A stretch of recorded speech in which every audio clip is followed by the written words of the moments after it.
Un an après Charlottesville, le mouvement néo-nazi à peine un an après le défilé de suprématistes blancs torche en main dans le sud des États-Unis et la réaction ambivalente du président Donald Trump à une manifestation meurtrière, l'extrême droite américaine est dans un piteux état, plombé par des querelles internes et des problèmes financiers. Les désaccords sont apparus au grand jour dimanche, lorsqu'un rassemblement dans la capitale fédérale Washington a tourné au fiasco. Il avait été organisé, un an après jour pour jour par le même homme qui était derrière la manifestation, Unite the Right, à Charlottesville, Virginie, au cours de laquelle une femme a été tuée par un sympathisant néo-nazi ayant foncé dans la foule. Jason Kessler escomptait environ 400 manifestants près de la Maison-Blanche. Une vingtaine de personnes seulement ont répondu à son appel, cernés par de très nombreux policiers et submergés par des milliers de contre-manifestants. Une déconvenue pour le mouvement néo-nazi, qui, en novembre 2016, avait salué l'élection de Donald Trump au cri de « Heil Trump » et autres saluts nazis, et qui pensait que la victoire du milliardaire allait essaimer leurs opinions dans le grand public. Les groupes néo-nazis avaient jubilé lorsque le président avait évoqué « des torts des deux côtés » à Charlottesville, estimant qu'il y avait des « gens très bien des deux côtés ». David Duke, un ancien leader du Ku Klux Klan, qui était présent à Charlottesville le 12 août 2017, avait alors tweeté « Merci président Trump pour votre honnêteté et votre courage », le remerciant d'avoir dit la vérité, mais les mois ont passé et le mouvement néo-nazi a été touché au plus douloureux, le compte en banque. Des géants de la Silicon Valley refusent d'héberger des sites extrémistes et ont fermé des comptes servant à récolter des fonds pour des néo-nazis. Un groupe de suprématistes blancs face aux policiers, à Charlottesville, Virginie, le 12 août 2017. Copyright Getty Images North America, Ship SOMODEVILLA. Les suprématistes subissent par ailleurs, relève Heidi Beirich, une déplatformisation, c'est-à-dire qu'ils perdent leurs accès aux réseaux sociaux. Selon cette experte de l'Observatoire des groupes extrémistes Southern Poverty Law Center, SPLC, plusieurs personnes ayant défilé à Charlottesville sont également poursuivies en justice. Identité révélée, ça n'a pas été une bonne année pour les manifestants de Charlottesville et Kessler en a été tenu personnellement responsable, a dit Madame Beirich à l'AFP. C'est ce qui explique qu'aussi peu de gens soient venus le soutenir, dimanche.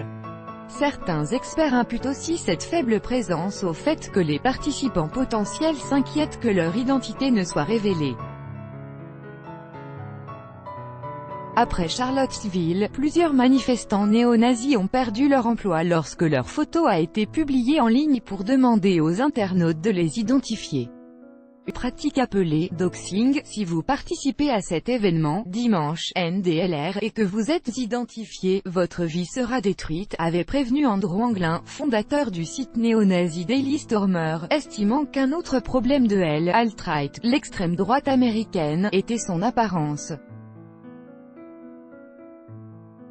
De nombreux participants à Charlottesville ayant considéré que rangers aux pieds et croix gammées leur donneraient une mauvaise image auprès du grand public, les avaient troqués pour des vêtements neutres. Mais les plus extrémistes avaient vu cela comme une capitulation face au politiquement correct. Un comportement qualifié de « soumission optique » par le suprématiste Christopher Cantwell, reste que pour M. Anglin, le mouvement néo-nazi devrait s'employer à être « branché, cool, sexy, amusant ». Nous devons parler de la culture. Nous ne voulons pas apparaître comme une bande de tocards bizarres qui défilent comme des trous du cul en étant complètement surpassés en nombre et en étant raillés par la planète entière, a-t-il ajouté. Malgré leur division, les néo-nazis ont un impact. Charlottesville. Copyright AFP. Continuant dans la très libérale ville de Portland, Oregon, deux groupuscules d'extrême droite, Patriot Prayer et Proud Boys, ont manifesté en soutien à Joe Gibson, fondateur de Patriot Prayer et candidat républicain au Sénat américain dans l'État de Washington voisin. Plusieurs candidats ouvertement racistes ou nationalistes sont en lice aux élections législatives de novembre, dont le néo-nazi Arthur Jones, qui nie l'existence de l'Holocauste et brigue dans l'Illinois un siège au Congrès américain. ou encore Paul Nehlen, qui devrait remporter dans le Wisconsin le siège de l'actuel président de la Chambre des représentants Paul Ryan, sur le point de prendre sa retraite. Monsieur Nehlen s'est révélé être un dirigeant important de l'alt-right.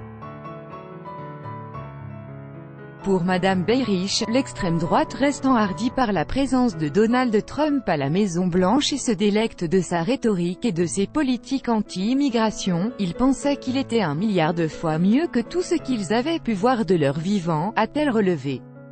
Et je ne pense pas que leur enthousiasme ait faibli en la matière. Tout droit de reproduction et de représentation réservé. Copyright 2018, Agence France Presse.